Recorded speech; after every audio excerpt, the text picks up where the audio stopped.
I think Trump may have a civic duty to not attend the trial in New York and to just go home.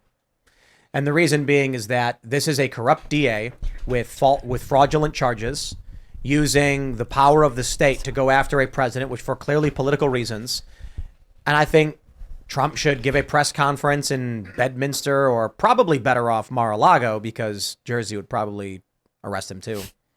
But he should go to Florida and just say, there is no underlying crime. Until Bragg produces the underlying crime that upgrades business filing misdemeanors to a felony, I will not take this seriously. This is it.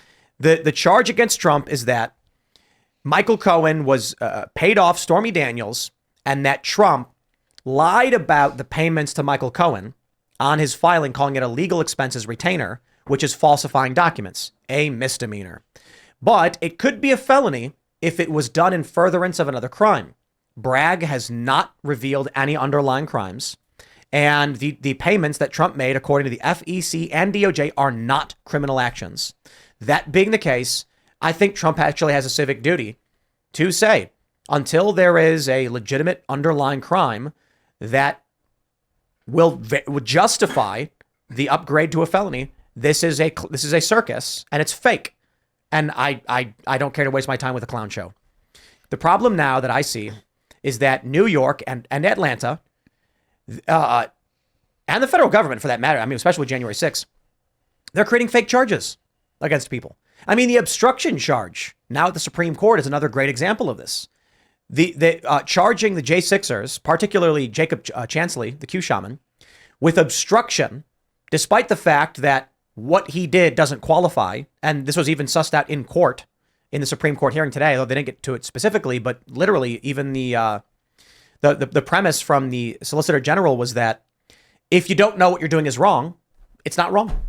It's not obstruction. You have to know you are doing it. Well, Chansley was escorted in by cops. So what we are seeing now is, in all of these cases, fake charges against people. So long as Trump and the right comply with fake charges, it legitimizes them. Antifa doesn't do this. They don't show up. They say, screw you. Who are you? The example I've given multiple times the past couple of weeks. Proud Boys and Antifa fight in New York.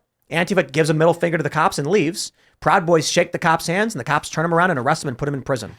The right keeps saying fraudulent charges are legitimate and then saying, I guess I'll go to jail now. And then they do. And the left just says, we don't think it's a real charge. And they go, okay. And then the left leaves. You've got apolitical criminal gangs taking over city streets across the country. Cops are like, I'm not going to arrest them because they don't listen to us anyway. Then the right says, don't worry, if you arrest me, I'll comply with everything you say. And they go, okay, you're under arrest. And they go, okay, thank you, officer. I'll go to jail now. I don't understand.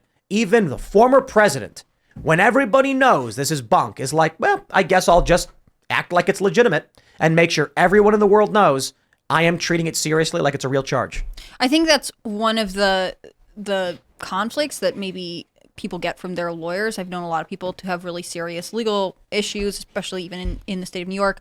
And the first thing they get told, even if there are no charges, is cooperate. You know, look like you're complying, or look like you're not holding up whatever they're doing, so that way it doesn't look to a judge like you're the problem. And I think that advice is often bad, because complying, especially with a judicial system like they have in New York, which is heavily biased, just means that you're letting them get information from you, or you're going along with their system just so that they can use it against you later. On January 20th, 2017, several hundred to 1,000 plus far leftists rampaged through Washington, D.C. I remember that. I was there. Setting fires. That was crazy. Yep.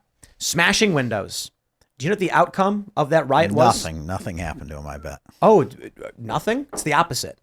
They got paid out millions of dollars. Wow. The federal government paid far leftists and black-clad violent arsonists got paid out something, I think to the tune of $1 million+ for being wrongfully arrested or something. I hope they do that for the January 6th people who get exonerated. The point here is, I see it all the time. We were talking about it with Doug Mackey. I talked about it with the Steven Crowder case when it comes to judges right now. Every cop and every judge, and I mean this somewhat in a general sense, obviously not literally all of them, they're just thinking in the back of their mind, what do I have to do to be able to go home, sit down in my recliner, and watch the game. Conservatives comply every step of the way. So we're good there. The left never complies, burns things to the ground and beats people and shoots them and kills them in some instances. So what does that tell the judges, the prosecutors, and the lawyers? On January 20th, 2017, when hundreds of far leftists were kettled by cops and arrested, and I was in this group that got arrested. I was there for like 2 hours before being released because I had a press pass and I'm not an idiot. Some other journalists were screaming in the face of cops, spitting on them. I was standing off to the side, waving my press pass, being like, officers, please. So I ended up getting released without getting charged, but I was arrested. I was told I was arrested several times. These people were told to resist. Not physically on the ground. They were captured. They were surrounded. They said, go to jail, say nothing, tell them nothing, deny everything. Then our lawyers will come in and will delegitimize the whole process. The police had no way to actually charge any of the individuals because they were all wearing black hoodies and masks. And so the police said, okay, conspiracy to riot. You all showed up wearing the same thing to engage in this behavior. And the lawyers argued, my client just so happened to be wearing these clothes. You can't accuse him of a crime for wearing clothes. Prove he communicated this conspiracy. Now, the reality is it's a loose, passive conspiracy, right? These people know the tactic of black bloc. They don't need to tell each other to do it. So a few of the people pleaded guilty. Then eventually, the rest were all released, charges dropped. Then they sued and they were paid out. What does the right do?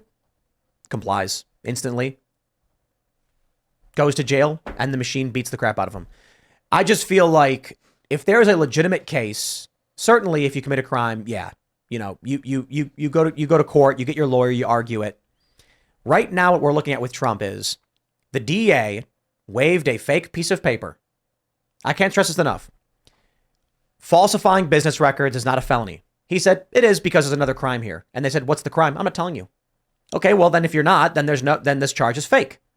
So you effectively have a guy dressed like a clown, waving a clown warrant, and could you? And his Dunkin' Donuts. Did you see him walking in this morning? That's right. Yeah. Looks like a mess.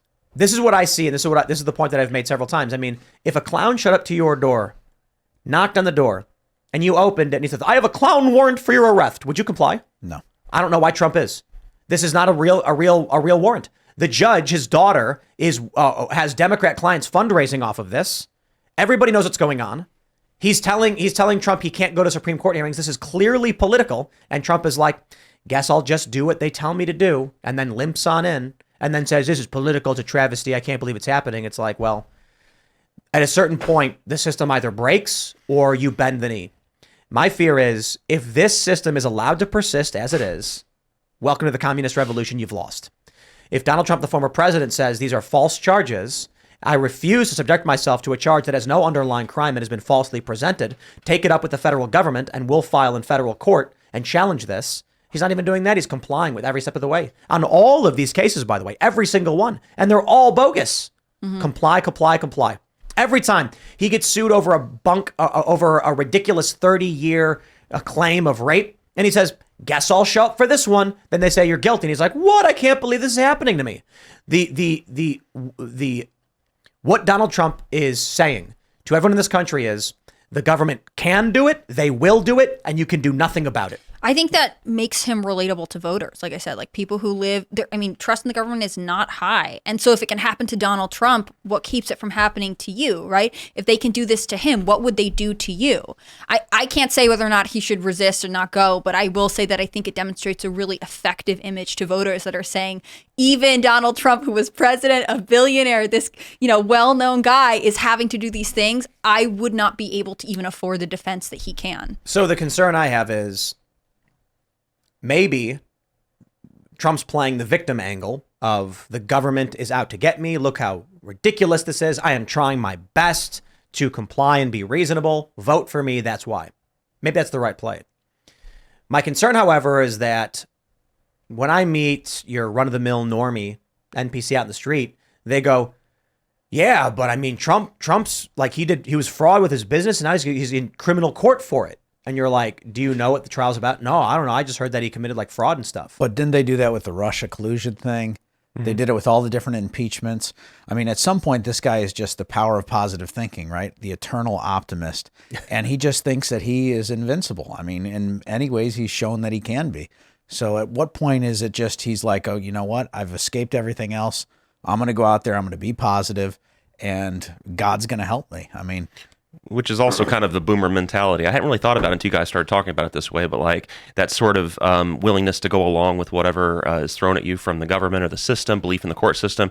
If you're being prosecuted, you have to show up. I mean, that's a pretty boomer way of viewing the world. So maybe, but also on the other hand, maybe he does see the free publicity angle to this. No, and he really has that positive energy, and he thinks, who cares? I'm going to win. I don't know if it's necessarily the boomer mentality. It's the conservative mentality.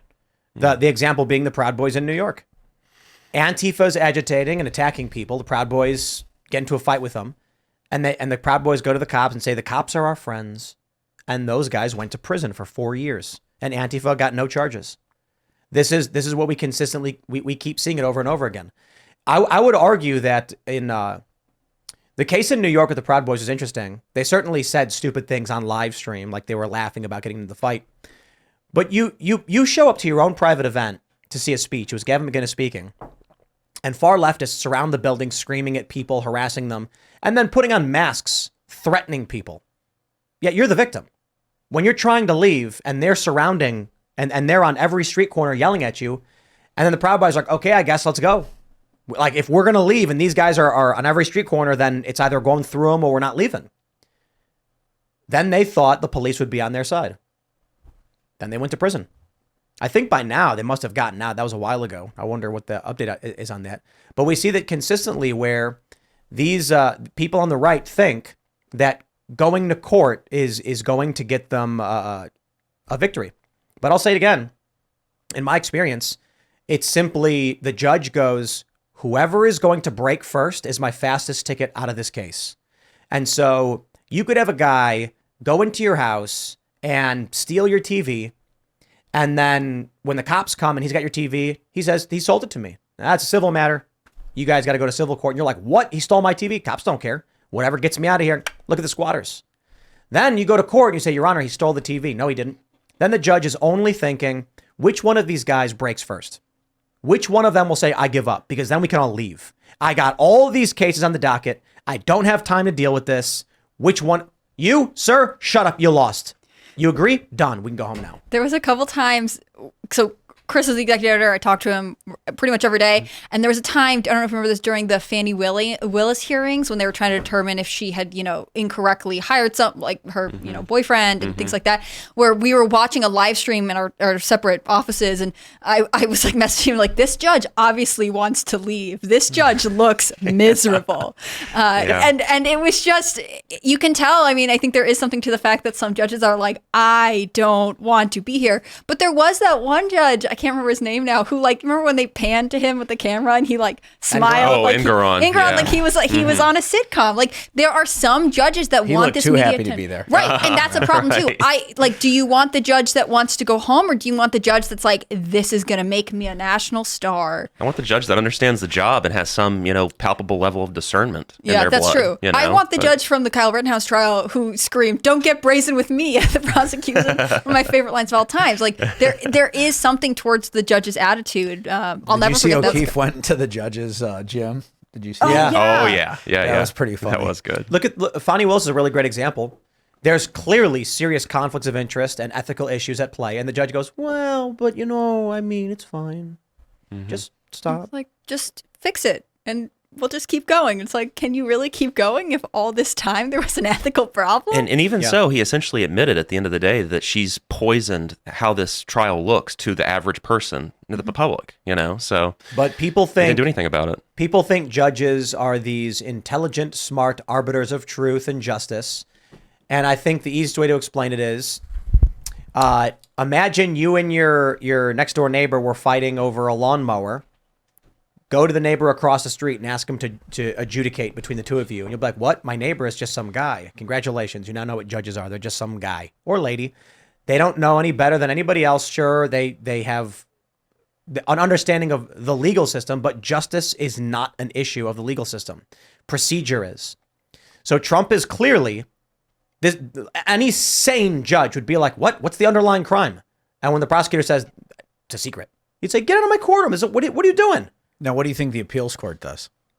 Well, it depends. Depends on the judge. If it's if it's an Obama or Clinton appointed judge or something, they just say, "Nope, it's fine. Trump, go to jail."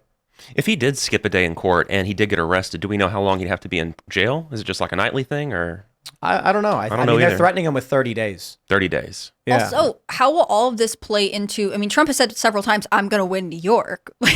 To be fair, they're saying it's keeping him from the campaign trail, but he's exactly in one of the states that he's sort of in baseball. They like point to like where they're going to hit the ball or whatever. Like this is Trump being in New York, being like, "And I'm here to campaign." Like That's if I'm going to make this a national stage, I'm going to win the state, which is interesting. That's crazy. He's pulling a Babe Ruth from that He courtroom is by Babe being in there. Ruth. Like they think they're really slapping him on on the wrist with this, but they're actually just making it so much worse for themselves. Well, think about it. He goes out there every day. He gets to command a news conference. Remember, for the last many years, they've been keeping him off the air. Yeah. Now they have no choice but to cover him, right? There was a whole thing where they were ignoring him for years, right after he was president.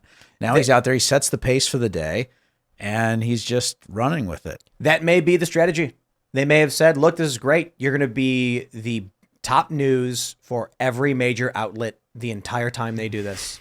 Take it. You can't buy that press. It's going to save you heaps." So they're talking about Biden's raising all this money. He's got so much more than Trump. Trump doesn't need it. He's on TV nonstop, 24/7. And that's probably the strategy. Trump plays the victim.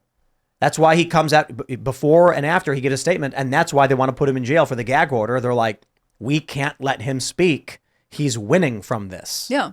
So I don't know what they're going to try and do. They said they want a $3,000 fine for his posts on Truth Social or whatever.